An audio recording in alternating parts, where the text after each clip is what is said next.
ലേഡിയാണെന്നാണ് അവർ പറഞ്ഞത്. അവർ ഫോട്ടോ എടുത്തിട്ടുണ്ട്.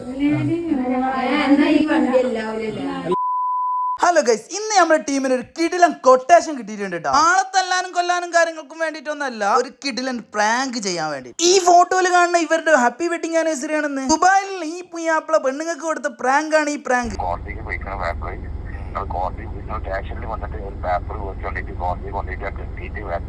പോണ വൈക്കുന്ന നമുക്ക് കൊട്ടേഷൻ തന്ന റാഷിക്ക് നമ്മളെ കൂടെ കൂടി. അതേപോലെ തന്നെ ഗിഫ്റ്റ് ആംബേഴ്സും കാര്യങ്ങളൊക്കെ നമ്മളെ വണ്ടി കണ്ട് കയറ്റിയിട്ടാ. അസർ ബാങ്ക് കൊടുക്കുമ്പോ ബാപ്പ പള്ളിക്ക് കണ്ടു പോകും. ആ നേരത്തെ പോലീസുകാരോട് വീട്ടിൽ കയറാനാണ് പ്ലാൻ. തോമക്കൽ പഞ്ചായത്തിലെ ഓരോ അരിമണിയും ഓരോ അരിമണിയും പെറുക്കിട്ടോ.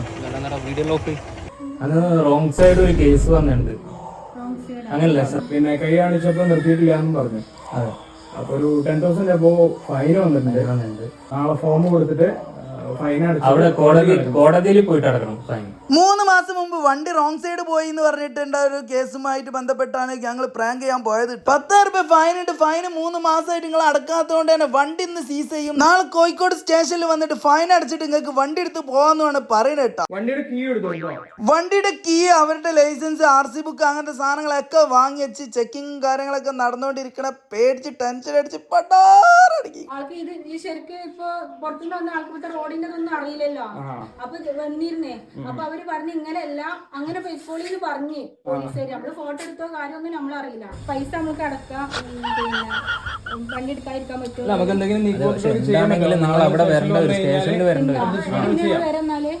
അങ്ങനെ അത്യാവശ്യത്തിൽ ഏറാണ്ട് പേടിപ്പിച്ച് വിറപ്പിച്ചതിന്റെ ശേഷം നിങ്ങളെ ആനിവേഴ്സറി ഉണ്ടായിരുന്നു.